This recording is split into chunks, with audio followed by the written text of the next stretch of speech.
I sit here, I guess. All right.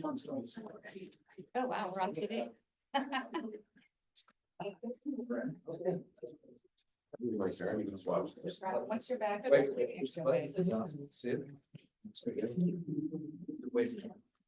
Good morning, everyone. Welcome to our annual economic development panel discussion. Stay behind the speakers, yeah, they're not even.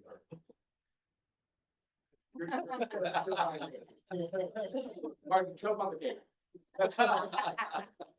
It's been that kind of morning, so okay, first of all, I want to thank you all for your flexibility. If we didn't learn anything through COVID, we learned how to be flexible, compassionate, pivot on a dime, which we continuously do. So thank you for being here. Let me introduce you to Kimberly at the Ignite Hall. We were supposed to be at the Ignite Hall. She can kind of explain what happened. And then we'll be back again so you can still see the space. That was the point. Yeah. Good morning. My name is Kimberly Blackton-Gunn. I'm the program director at the Ignite Hub. I would also like to thank you for your ease and grace and flexibility. We did intend to have this meeting in the Ignite Hub, which is, some of you may have gone to the Manatee building. We're excited to have you here today. We're excited to have this collaboration. The Ignite Hub is a new space in the county focused on IT and entrepreneurship and making sure that all residents in our county have access to career opportunities in those areas. So we were hoping to be able to showcase the space that has been provided, but as Margie said, we'll plan for another time. There is construction going on in the building and the power has been shut off, so we cannot go into the building or have access. So that is why we are here in the Godelski building. But I'm glad to receive you here at Montgomery College on the Rockville campus. I'd like to introduce Dr. Mohammed Kanamuli, who is our Dean of the Rockville campus. Good morning. Thank you. Thank you very much. Thank you, Kimberly, for that. Good morning, everyone. It's my pleasure to welcome you all to today's panel discussion. My name is Mohammed Kanamui, and I serve as I've had many roles at the college, and my last role here is I oversee the Rockville campus. On behalf of our campus community, I want to extend a warm welcome to our panelists and the guests. Today, we gather to explore one of the most vital and dynamic topics shaping our communities, economic development. Economic development is a topic that impacts each of us in profound ways, whether it's job creation, entrepreneurship, workforce development, or sustainable growth. The decisions we make in this arena shape the future of our communities. At the heart of this topic are the questions about how we can strengthen our local economies, attract and support new businesses, create meaningful job opportunities, and empower individuals to achieve financial stability and growth. These goals are especially important in times of rapid changes and innovation. Today is not just about discussing economic development, but to explore strategies that can drive positive changes. At Montgomery College, we are deeply committed to fostering partnership and initiatives that contribute to the economic vitality of our region. We believe that education and economic development go hand in hand, and it is through dialogues like these that we can bridge the gap between academic knowledge and real-world application. Our distinguished panelists bring a wealth of experience. They are leaders, innovators, and advocates, each deeply committed to making our communities more resilient, inclusive, and prosperous. Thank you all for being here, and thank you to our panelists for sharing your expertise and insights. I look forward to a rich, engaging conversation that I hope will inspire and inform all of us. Thank you very much. Thank you so much for hosting us today. Corporal Crow, you want to come up here and say a few words? Thank you so much for coming. Everybody hear me okay? All right, I won't do oh, we're recording. Okay, gotcha. You got Zoom? Hello, everybody out there in Zoom. Good to see you. Hi, I'm Corporal Crow, Rockville City Police. I'm the community service officer for the department. This young man is our crime analyst. He is a wizard with all things crime stats in the city. He's got his finger on the pulse of it all. In the back is one of our leaders, Lieutenant Andy Crawford. He's joining us as well. So you're probably asking, what does the Popo have to do with economic development? So there's an old school movie. You probably have seen it, Roadhouse. Anybody seen Roadhouse? Patrick Swayze. No one's going to go to a place where there's a slaughterhouse. So it's a bit extreme, right? We don't have that issue here in Rockville. If you want to grow a business, if you want people to come to your business, reputation is key. Here in Rockville, we have a great reputation for safety. Our biggest issue, however, and you can correct me if I'm wrong, is property crime and crimes of opportunity. So, we want to shut out the opportunity, and we can kind of control that. A few things that we left on the desks here. First is, if you see something, say something. We have, trusty little pen here with our non-emergency dispatch number. This is not 911. This is, hey, I see something suspicious. There's, loud music. There's a quality of life issue in your area. Call that number and, give us a shout. If you think it's 911, you're not sure, just call 911 and they can address it accordingly. I'm going to let Mr. Gurmiller address the next two. It's a security program for both in the city of Rockville and for the entire county. Thank you, everyone. So thank you for having us. I speak to you as a Rockville resident, employee of the police department, and current Montgomery College student. So I wanted to just talk about this lovely thing that I personally designed.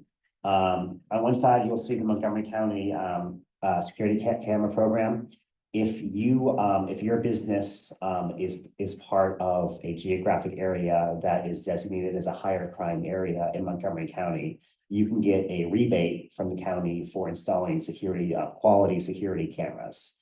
And I'm sure many of you know how cheap security cameras are. Like one from Amazon can run you about $80, and we install it without any wiring, which just via Bluetooth with a very high resolution. And you would be shocked by how many businesses around here have very, very low quality cameras or ones with corrupted images. I personally go through every single report every single day, and I can tell you right now that there'd be a lot more crime solved with higher quality cameras in the city. So this is one way to reduce the cost of that. On the other side, you'll see that there's also a security camera registry. And I've been doing this job for 7 years. And if I had a bingo card for it, one of the items I would put on that would check off every single day would be that officers come out for a crime, and then there's a big struggle trying to get camera footage from the complainant or whoever is on site following a crime. So this is one way to ease the burden of that by registering your camera.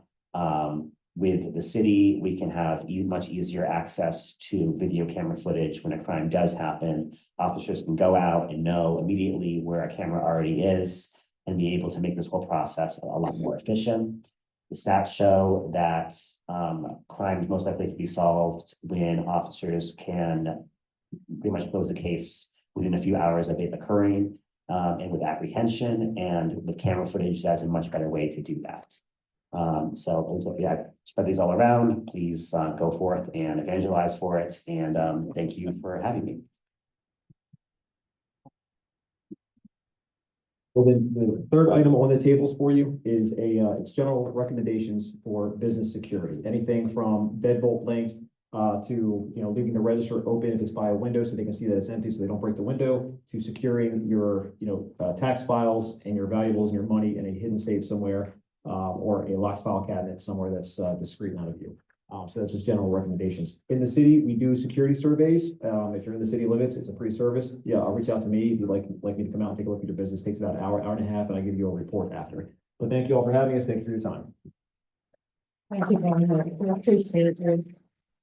Okay, now let's get to our moderator. I should know this by heart because Brian Barkley now is MC for probably all of our panels. So Brian is a managing partner at Barkley and Kennedy Chartered, which is a general practice law firm that is listed in the Bar Registry of Preeminent Law Firms, which places it in the top half of 1% of the law firms in the US. Brian is listed in Who's Who, American Law and Super Lawyers. He chairs our Public Policy Committee and is former chair of the Rockville Chamber Board.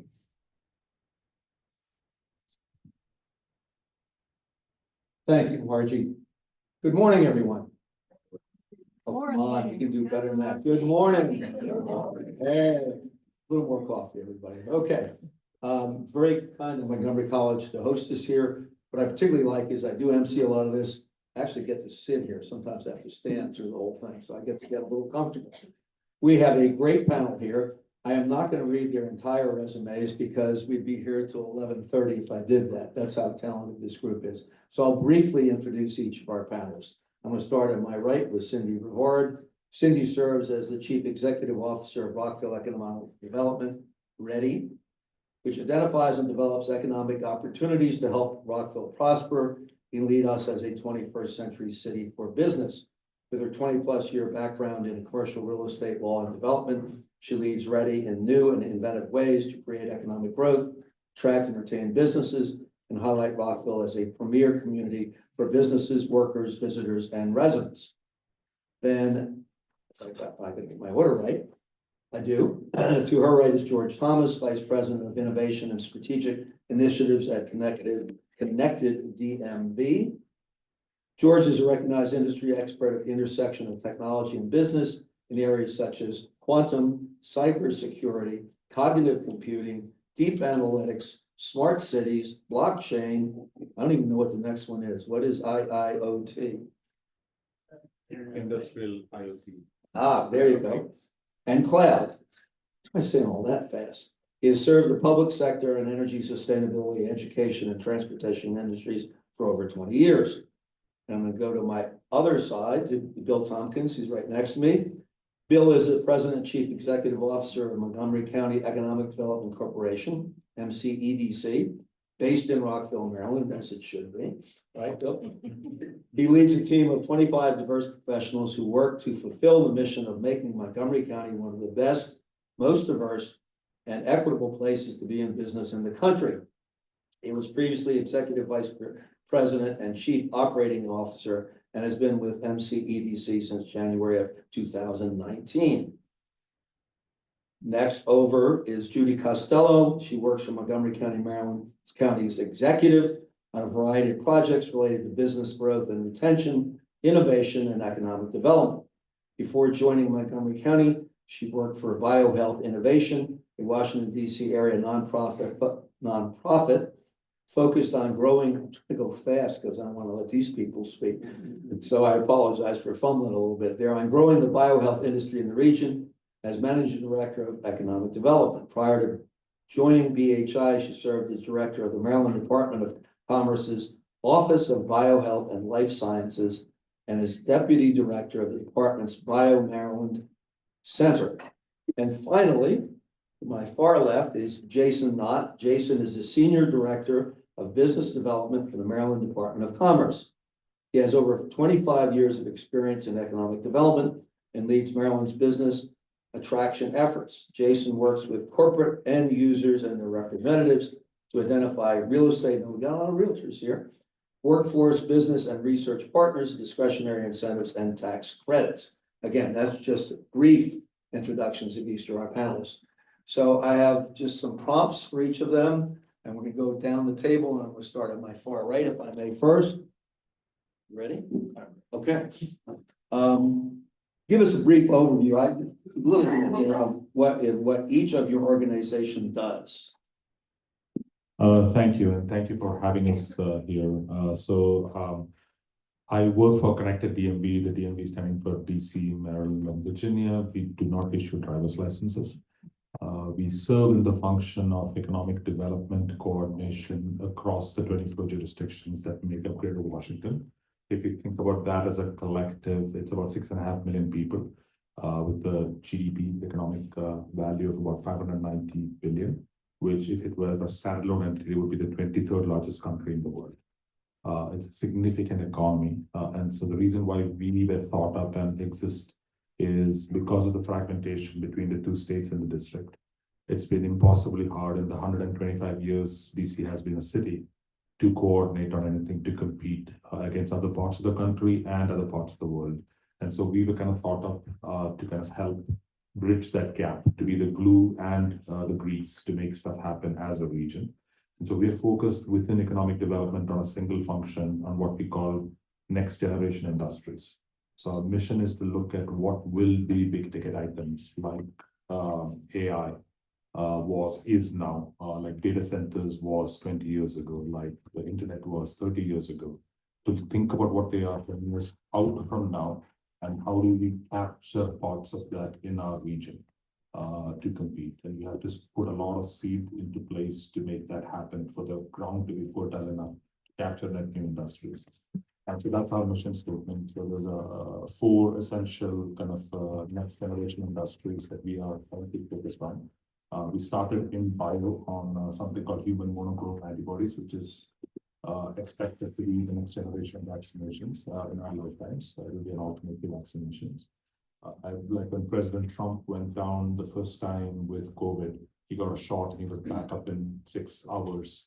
That was one of shots that came out of our so our chief scientist there is a gentleman by the name of Dr. James Crow. It just came out of his lab that Pfizer sells as that. So that's the first kind of impact thing that we're doing. The second one, the focus was on climate, and we helped put together the National Capital Hydrogen Center. Our focus is hydrogen. The challenge with hydrogen is the economic function does not work. So the people who have to put in the money will not make money today. The people who own the infrastructure will have no incentive.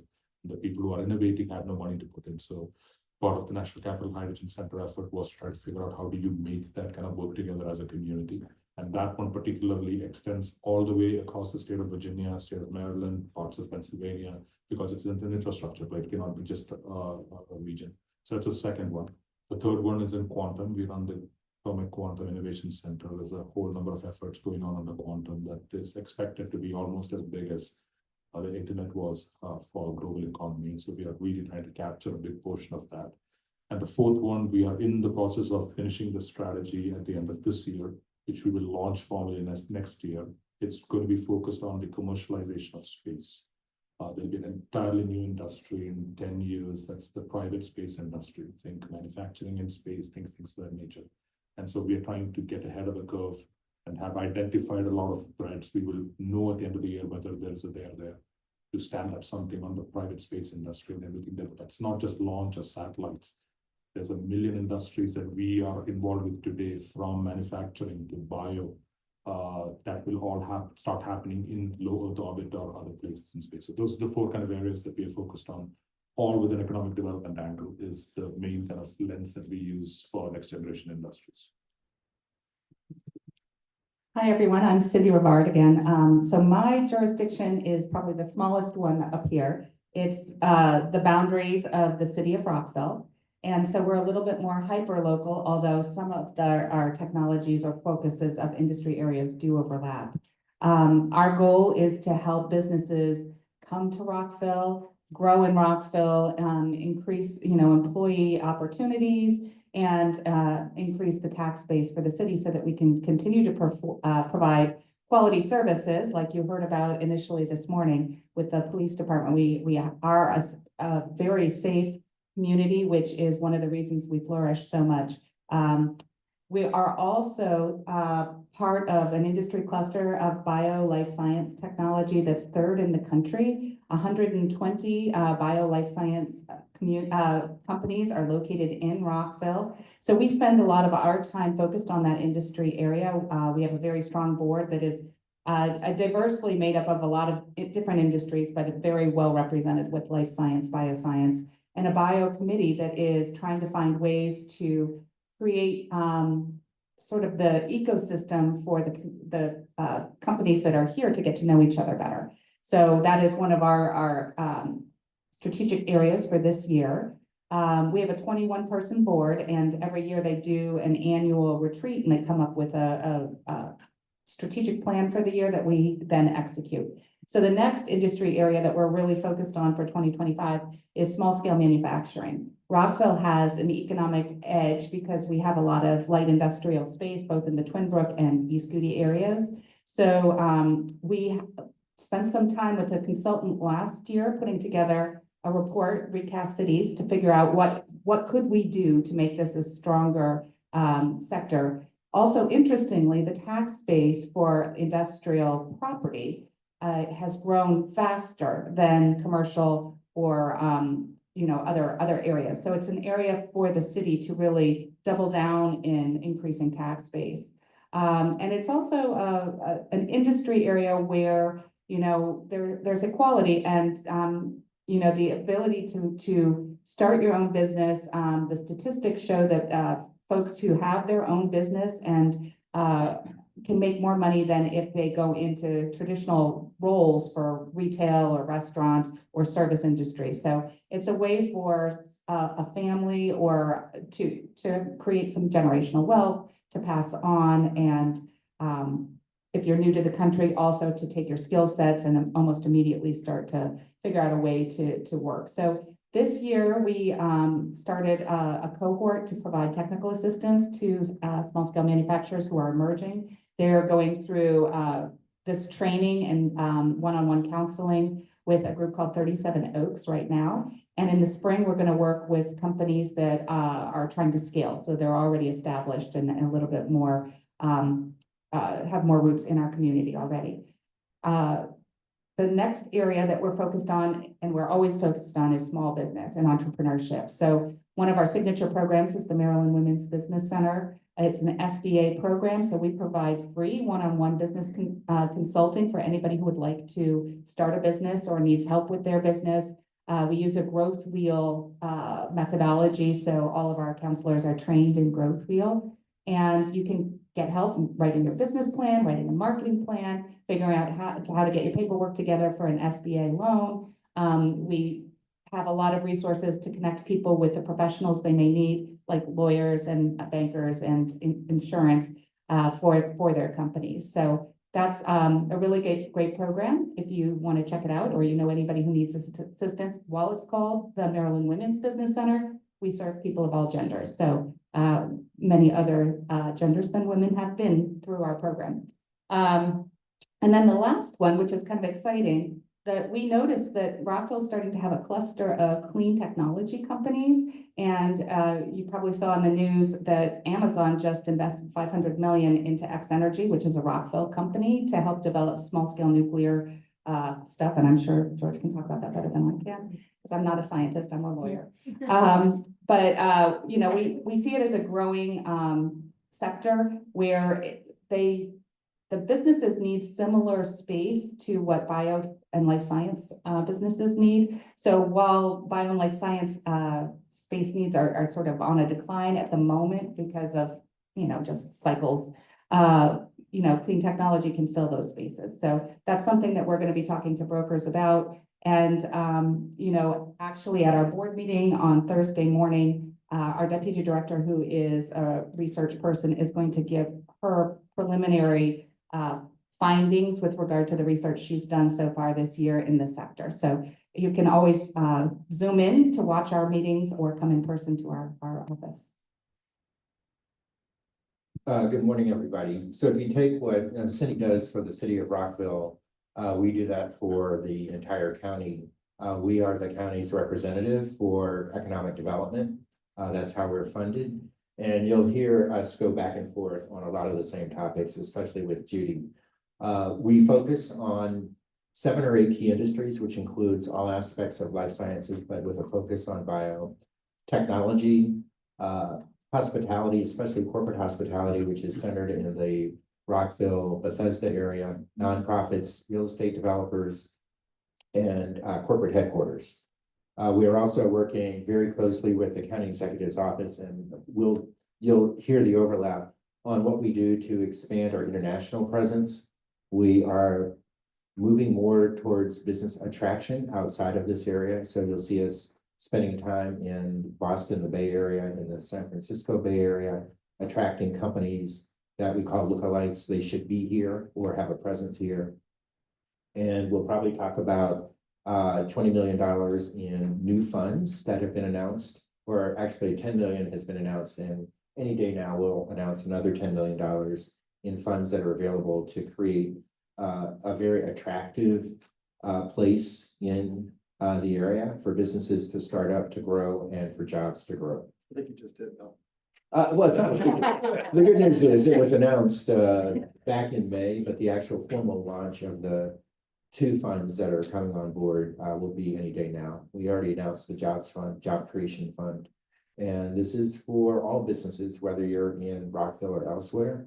Yes, we are based in Rockville. I sit on Cindy's board and she just reminded me, it's like, okay, Thursday morning, Margie and I got to be there at what, 8 o'clock.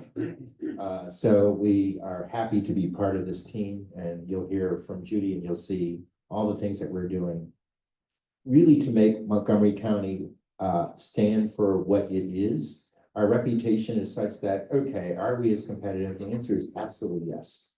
And we need to do more of that. You need to think about why it is so great to be here and all the things that we have to offer that so many other jurisdictions do not. I'm glad to hear the police department talk about the role of economic development. So when we look at competitive areas, one of the challenges with Washington, D.C. is the spike in crime, and it is causing an economic development problem. So the fact that Rockville has what it has to offer, and Greater Montgomery County, those are all important parts of a quality community. And economic development is all about creating a quality community that supports the taxes you pay so that you can enjoy your life here. Hi, well said. Good morning. And I do partner with everybody on this table. George, I've seen less frequently, but that's because you're across the river, George. I was on with your deputy director. I was on the call Friday with your staff. I think yesterday. I'll see you tomorrow, and with the state of Maryland, which I think should make you feel good because we're not doing duplicative work. We are using different resources and partnering to work together to do what Bill just how he ended, to help promote, and in my case, Montgomery County, including the city of Rockville, in the great state of Maryland, as a great place to live, work, and thrive. Specifically within the county executive's office, we have a team that's the business center. That's some of you may have met either our business liaisons or our small business navigator, Nadia Klutz, but that team is dedicated to focus on restaurants, small services businesses, as well as biotech, industrial, and manufacturing. But we kind of split our role between MCDC and the county, in that we have a business center team that's focused on small business, and they'll do everything from helping someone who's brand new. How do you get registered in your state license? How do you don't need a license for everything to do business in the county, but how do you build a business plan? Where are the resources you can use? That's our business center team. On that team, and within that team, we also manage 3 county-owned incubators or innovation centers, and we'll talk a little bit more about how we're working to make them more robust and a broader network than just the county-owned facilities. We also have a team that disperses grants, the grants that the Bill mentioned, and other grants, like the city of Rockville. As you probably know, many of you smart business people, if you are going to sign a new lease or expand, you may be able to get, or your tenants, I do see all the realtors here. If your tenants are going to move into new space, there may be some money for TI, the county calls it the MOVE program, and that program was just expanded to include expansion funds. It used to be that only you had to be in the city of Rockville to get expansion funds, but we now have that for businesses throughout the county. Those funds are actually, that analysis is done within our office. We'll talk a little bit later about the grants that are about to come. They're, to Jason's point, the social media will go out today. The grant applications will open next Monday. It's for 3 weeks, and it's going to go to technology businesses or businesses in historically disadvantaged areas as defined by the community, the county's community equity index. I was trying to use my phone to find out if we're in one, and I couldn't get it working. I might still do that while Jason talks. So what do? We do partner with MCDC, as you mentioned, traveling overseas as well as to big biomarkets to recruit businesses and tell our story.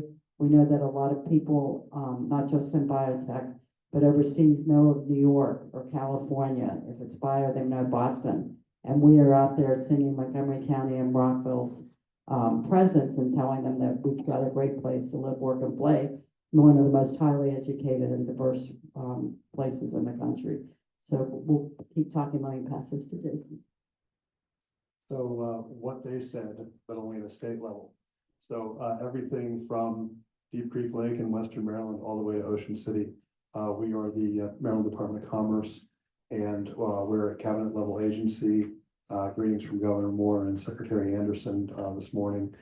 We're a relatively small cabinet level agency. We've got less than fewer than 200 people, and just only about a third of those are really actually in the business development piece.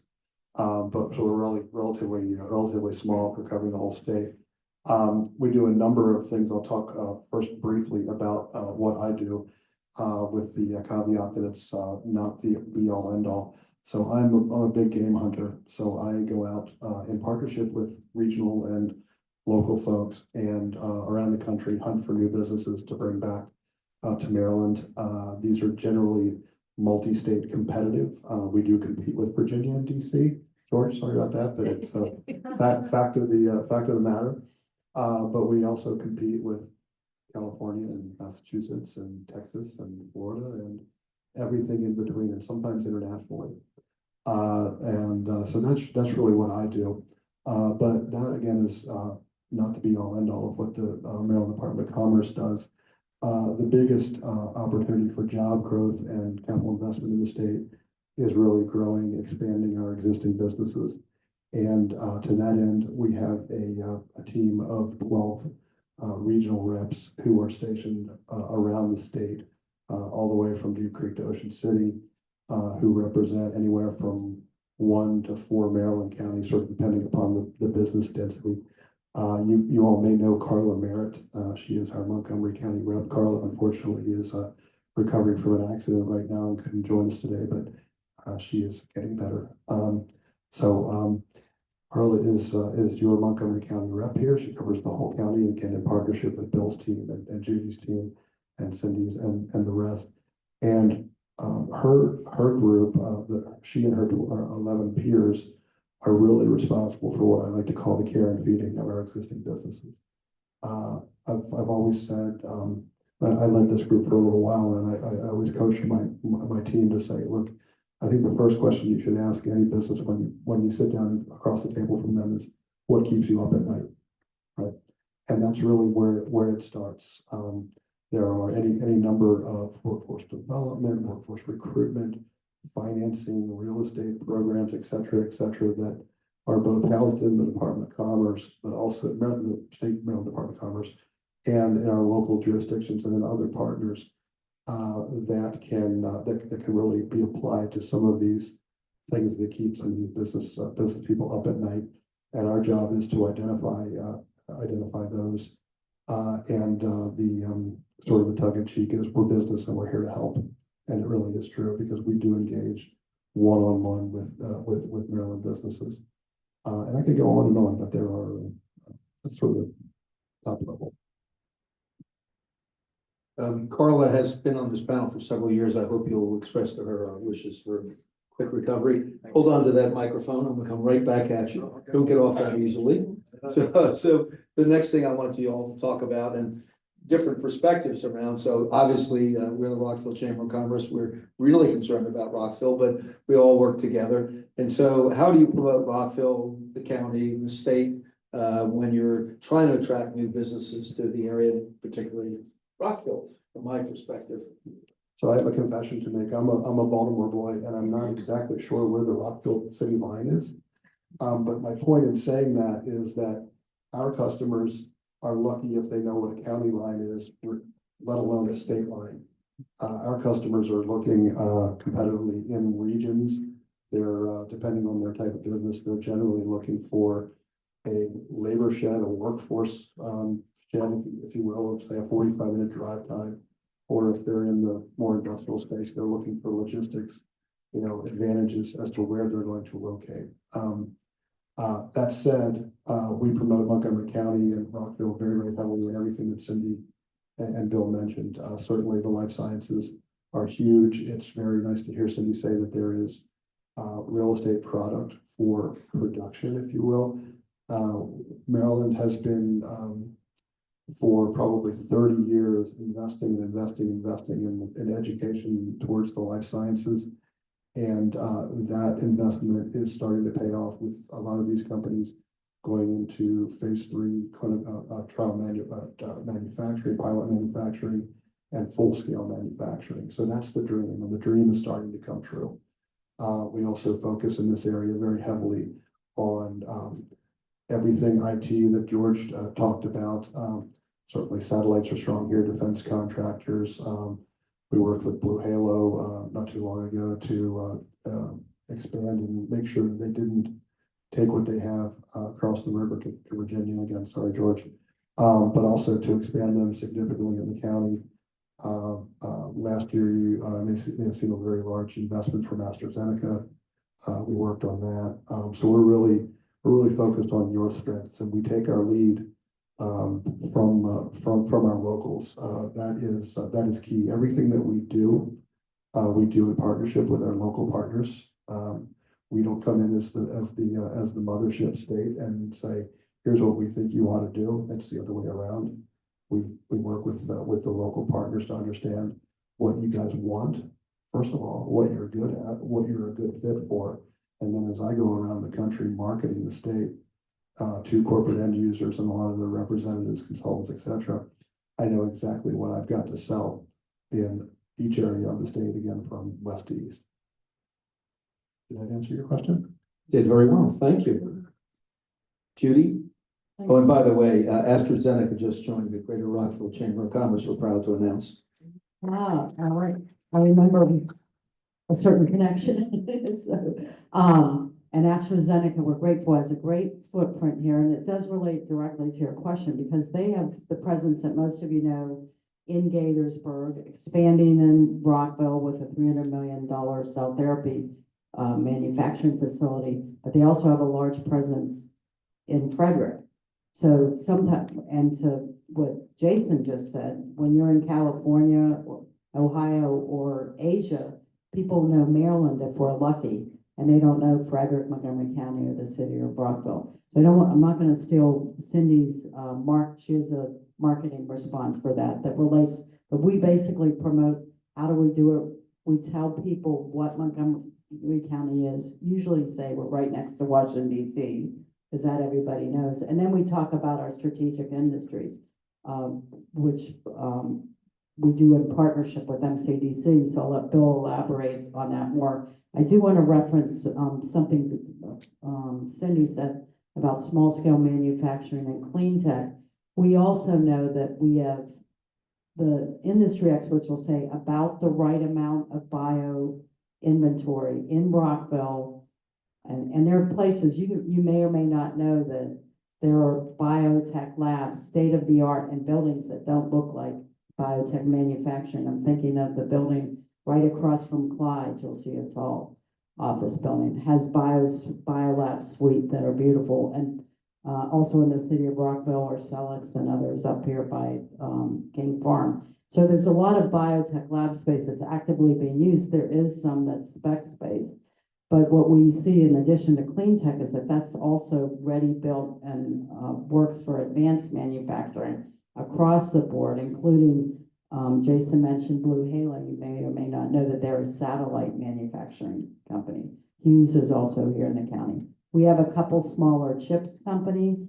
We have companies building radar that's being used around the world to help protect people these days. So we have a lot of different things in some of these buildings that you may. I'm a longtime Montgomery County resident, and I didn't know that we had that. We also have nascent, but some space engineers in our building. So when we promote the county, to answer your question, we promote it as a leading number 3 or 4 in the tech talent pool because workforce has already been mentioned. That's a key important driver for companies.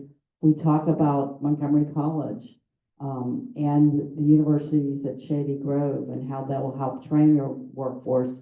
Not only what Kim does at Ignite, but there's cyber training. Some of you may know Montgomery College had the first CGMP BioTrek training where you get hands-on training right out of high school with bio equipment. So we promote those assets and some others that are newer that are tied to workforce training. The Maryland Tech Council and the county just partnered to open a bio hub to offer training that complements what's done at MC and USG. And the county executive, you may have seen in the paper because he's been promoting it, brought the University of Maryland here with a new Institute for Health Computing that has the best AI experts in some rankings. College Park's AI VR experts are #1. It combines them with the medical center, which has 2 million patients across the state of Maryland and a very diverse data, and the clinicians at the University of Maryland Baltimore Center. So there are now 70 people employed over by Pike and Rose. And that why are we doing that? It's to train the new knowledge economy and hopefully spin out jobs. And I'll stop there and pass the torch. I just want to put in a plug for Intellian, which is a competitor of Hughes, is a Rockville company and also does the satellite technology. I'm not gonna say anything. I do what Cindy tells me to do. That's fine. So we all work this together. And so I really don't have anything to add because we're at conferences together. Yeah, she says, this is what we want to do. Here's where I need your help.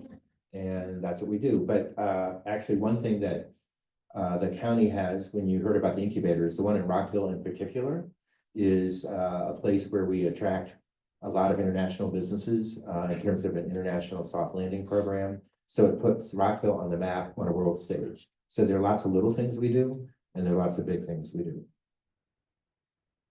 Great. I think I'll jump into what Judy mentioned about our marketing effort for the bio-life science sector. I think as a region, we've all been trying to come up with a name, and if we just could come up with some way to talk about ourselves that would let people know what is suburban Maryland. And as everybody has expressed, it's really hard when we go to the International Bio Show and we're talking to people from other countries. There's a lot of companies in India and Korea and China that we're talking to, and they kind of know DC, they know the FDA, they know the NIH, they know Boston, they know California, but it's like, what is Montgomery County? So we hired a marketing firm out of Texas called Medium Giant about 1.5 years ago. And we gave them this challenge, like, how could you give us an identity that we could all use that is descriptive enough, that has stickiness, because there's some names that have been tried, but they just didn't stick. And some of them have gotten outdated, like DNA Valley or DNA Alley. So it's not the most exciting, but we've come up with calling it the Biotech Corridor. It plays off of some existing equity in the I-270 Tech Corridor. And, we have a cool logo, which I probably should have brought, but I didn't. It's a very bold looking, and I've shown it to a lot of our stakeholders. We're at the point where we're rolling that out and showing people. What's really cool is sort of, I'm going to say like the IBM. It's really a strong font with a big B that could be read as a B with a little backward C with a corridor going through it. And underneath, we can put Rockville or Montgomery County or Gaithersburg.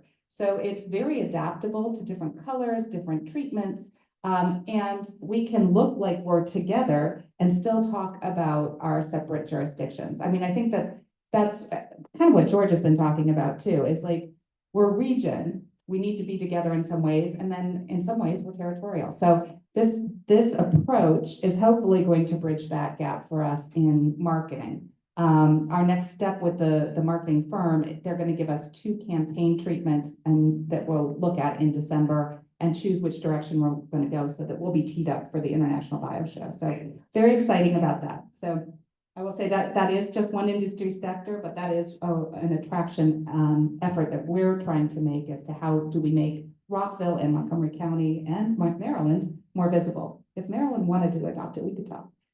You can talk to our marketing people. Yeah. My perspective is obviously going to be slightly different. I think the biggest challenge as a community we have traditionally had is we tend to think of ourselves as knowing what we are and other people will buy it. But the moment we hit West Virginia, Pennsylvania, North Carolina, nobody understands any of our language. It's like zilch. It's not even like whether they understand a city or a county or a state, they just don't understand who we are. There is no identity for what it is. There is an identity to Boston, there's an identity to Chicago. DC downtown has an identity, but the identity is you're a government town, you don't do anything else, right? So we have no identity. So the challenge that we have is when we are chasing big things, in my opinion, I mean, everything is my opinion, but when we chase big things is when they look at relocating a new industry, they look at Chicagoland, they look at Greater Atlanta, they look at Silicon Valley. Silicon Valley, nobody can name apart from Santa Clara what the counties are, the 32 of them, right? They started that 34 years ago. We don't have an identity. So a good portion of our existence has been, how do you create that one voice where we are competitive at that level? Because then there will be climbing pots once we get somebody to say, all right, Greater Washington is a place I need to look to. Then let me look between downtown DC versus Rockville versus that. But we're not in that fight most of the time. We spend so much of our time trying to figure out where we change the deck chairs on our little ship that we are missing out on the bigger chance. So that's been a big part of our focuses. And that's part of the reason why we picked next generation industries versus fights that are already in place, because too many people are incumbent in those fights. It's very difficult to get people to change their minds. Because imagine you are the CEO of a company or a government organization or a not-for-profit that has got to be the CEO of that. That means you spend 20, 30 years growing your way up to the top. You're now ready to enjoy the benefits of your work. You don't want to upset the apple cart, both of your organization or of your industry. It's just a human kind of condition for how we are all kind of dressing. So a big part of our push has been, how do we not let that stop us from competing with the Chicagolands, with the Silicon Valleys, which is where we lose all of our big tickets. The stuff that we are proud of today have happened over 30, 40 years of investment, like the bio that was just mentioned here, or by complete chance, like data centers and cybersecurity. It was not done because of any planning. It just happened by chance because the first pipe across the ocean happened to be in Loudoun County. We benefited from that decision that somebody randomly made. It could have been in Newport, it could have been in Atlanta, but it just happened to be in Loudoun County, and we are the beneficiaries of it. So how do you can change that trajectory and take control of what those next generation industries are, has been our focus. So as we've kind of done it, I will kind of take Amazon as the example, right? Amazon ended up in Arlington and Alexandria for their HQ2. We were the only region in the country that had 18 separate bids that go in for HQ2. 18 out of this region. Instead of coordinating, we had 18 separate efforts, 18 separate people, 18 separate proposals. We ended up getting it here in Alexandria and Arlington. But what have been the benefits of that, right? A $2 billion affordable housing fund, $500 million investment in one company. They are investing left, right, and center. So it doesn't matter that their HQ is in Alexandria and Arlington. The benefit is regional because now they're here. Boeing moving here. They're starting a whole quantum center downtown in Virginia again. But it doesn't really matter because that will just expand into all parts of the region. So that's really kind of like a big part of the focus is now, while those benefits of that will have net output into the city of Rockville, and the city of Rockville has key strengths that will help us take advantage of this as we land. Our fight has been really that, how do we get people to consider the region in the first place, and then we'll figure out where they sit and let the natural competition among the regional entities take place. And that's fine, but we need to have them consider us in the first place before they do it. And there have been many, many examples of that starting to happen over the last couple of years, Bill, where, Bill and his colleagues in the other economic development agencies are now sharing leads, talking to each other, trying to figure out how do we kind of work together before we fight internally to see where it lands. And then put the internal fights that are already existing on a separate kind of conversation, that not dictate the culture of how we should act as a community. So both those things are now starting to happen on much more of a frequent basis than 5 years ago.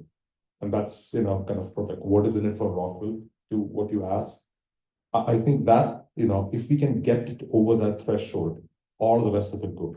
I'll make one more point on the other side of the coin. A lot of what happens is when there is a big I'll use Jason's term, when there's a big elephant that we're hunting, who's looking at our region. And I came from corporate, I worked almost my entire career at IBM. Right, when we consolidated offices in Virginia, 3 offices, I never talked to the county or the state. I just never thought to talk to them because we were consolidating offices. But there was so much human impact in the places we left that was never part of the consideration because my metrics were cost savings, good of the people, closer to clients. It had nothing to do with the community itself, which is something we are very intentionally now trying to change by inviting industry leaders onto our boards, onto these things, to kind of hear about what that could look like.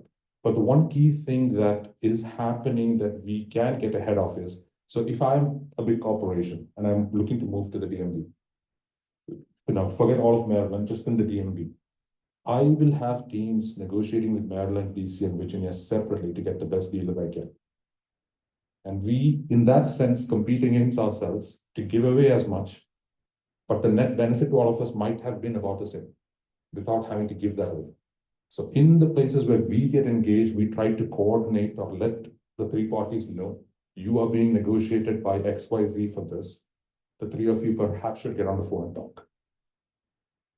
So we don't compete against ourselves as a community and lose out on something because they're doing the same thing with other states. But at least if the 3, and like in this context, I'm talking about DC as a state, but they're an entity that kind of has wherewithal and money and does the same things that the other 2 do.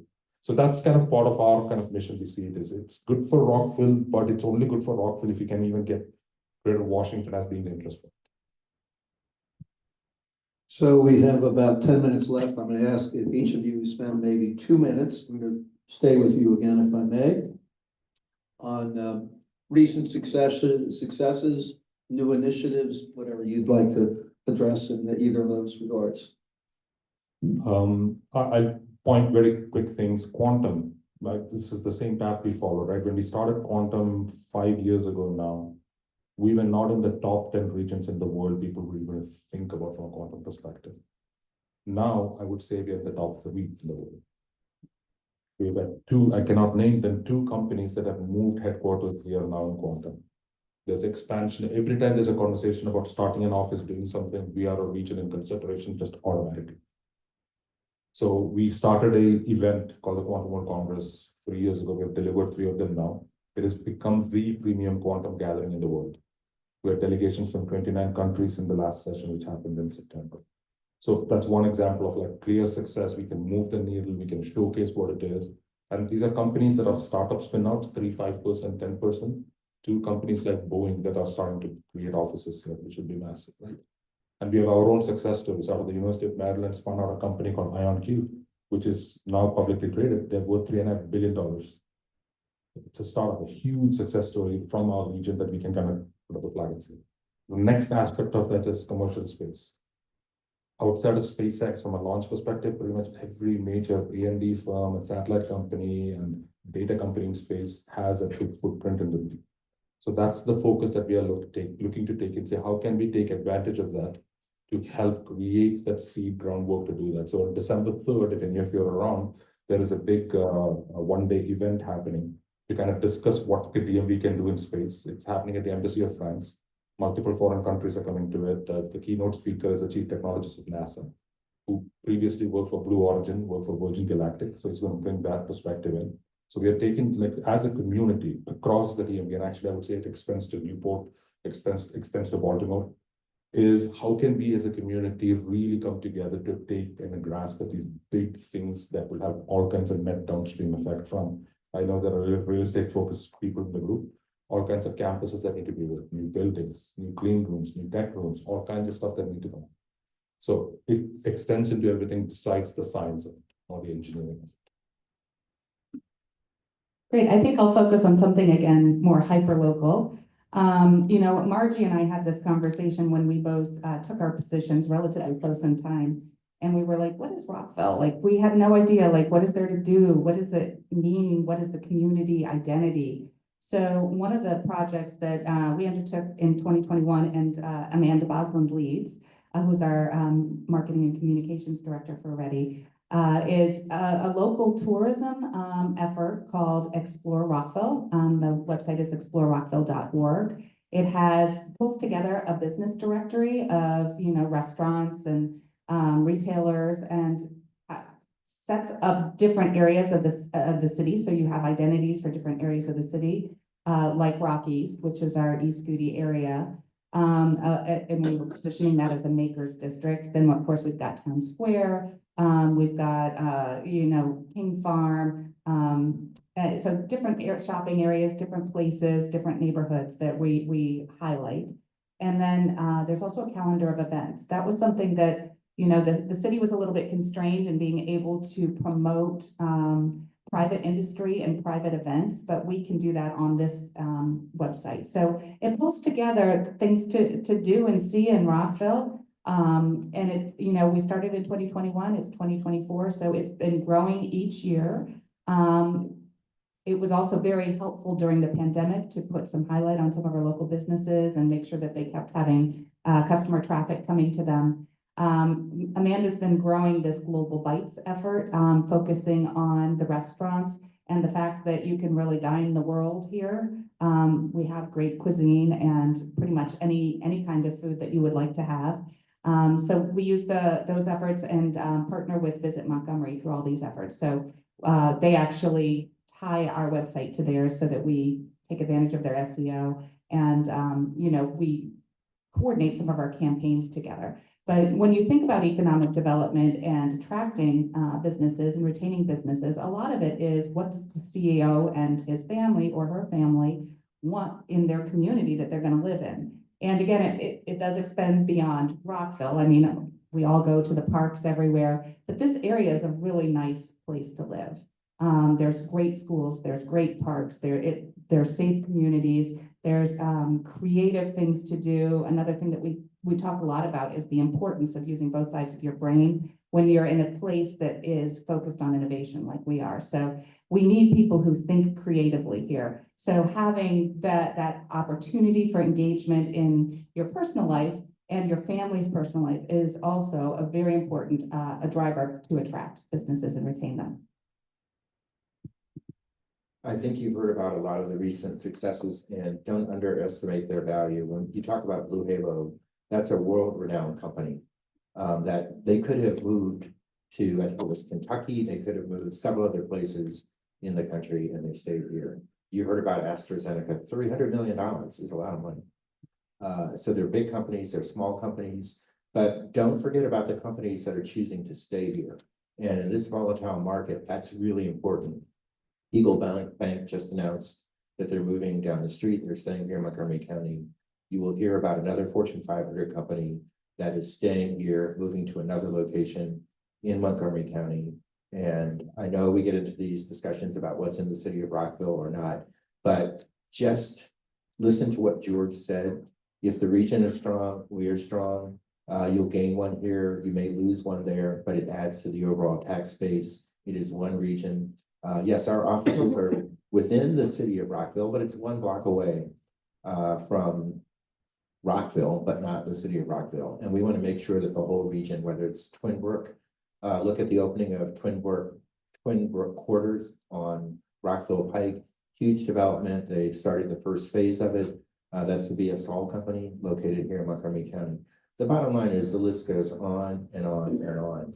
And even when there are bad news stories, the fact that we are maintaining the fabric of so many companies here across the country and within the region, we will announce very shortly, we hope within the next month or so, the movement of a major company, local company coming from the District of Columbia into Montgomery County. So the list will go on and on and on. We are committed to supporting the city of Rockville. We spend a lot of time on the town square.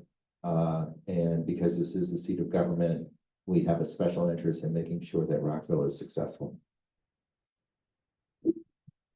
Thank you. Well, George says some provocative things that I think are important, because I think the majority of us believe that a rising tide helps everybody and that the region helps. But having been working in economic development related things with similar initiatives through the years, I was just thinking in 30 years, I can only remember one project, and I'm guessing that there's some that I didn't know about for sure. But one project where the governors from both states and the mayor of DC went to recruit, and that is the J Labs, Johnson and Johnson.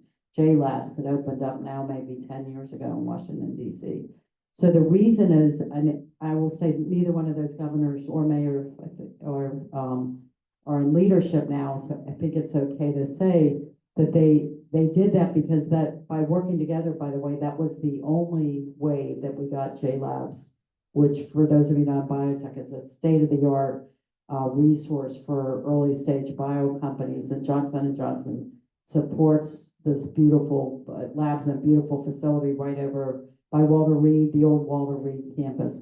And J Labs had said they would never open another one and not one on the East Coast. So the three worked together, they got it there. It helped get Children's to move their innovation center to that campus, all just outside to many of our points, Rockville and Montgomery County. But when those companies graduate, they love to look for space in Rockville and Montgomery County. And I think the reason why national politics in the news every day, I must say to bring it, but every governor and mayor is running for election, and every other, and what do we hear them all talking about? Quality of life, some, but jobs, transportation and housing. And so it's the same reason that people won't commit to an extra bridge or a widening of the bridge. They'll be out of office. And at the end of the day, when Jason and my office with us or the city of Rockville are offering grants, that's taxpayer funding. And you may or may not know, I've lived here for 30 years and didn't know that any single project over $100,000, doesn't matter what it's for, it doesn't matter whether the county executive or the council proposes it. 11 members in the council have to approve it, or a majority of them. That's a lot of bureaucracy, and it's why I think it's why unfortunately we don't compete as often as we could as a region. Because at the end of the day, we're really focused in our cases on Rockville, Montgomery County. Anyway, I just thought it was worth saying, but everything else, we will announce this new grant program that Bill and I mentioned. It'll be probably on LinkedIn by the end of the day. So Margie can repost it. The two things to know is it's not dollars for businesses, it's dollars for commercialization projects. And it relates to economic development because we're trying to spur innovation going forward. So you either have to be a technology company, satellite, hospitality tech, advanced tech, or an MFD. You've been certified by the state of Maryland as a MFD business, or you're in this community equity index. The map, when you have better connection, will easily look. So if you have any questions about any of this, you can talk to Bill's office or mine and Jason. So real quickly, before I answer your question, I do want to say this, economic development also often gets conflated with incentives to lure businesses here.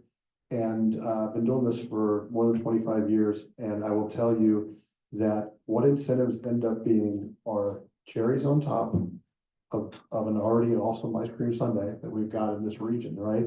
Or a tiebreaker.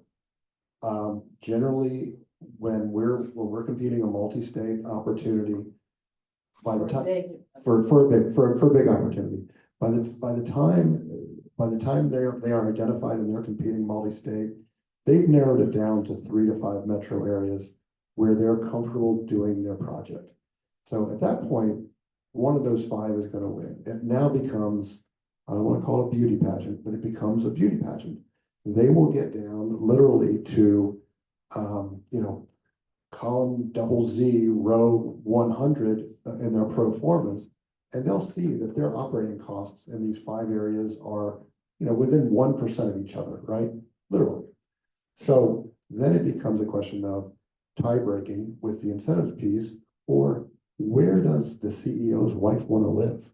I mean, I'm not to be sexist about that at all, but literally, what makes them feel best, right? And that's also part of our job, is to make these guys feel loved. And sometimes that incentive is just to make them feel loved. So anyway, that's not answering your question. To answer your question very quickly, on sort of wins and successes.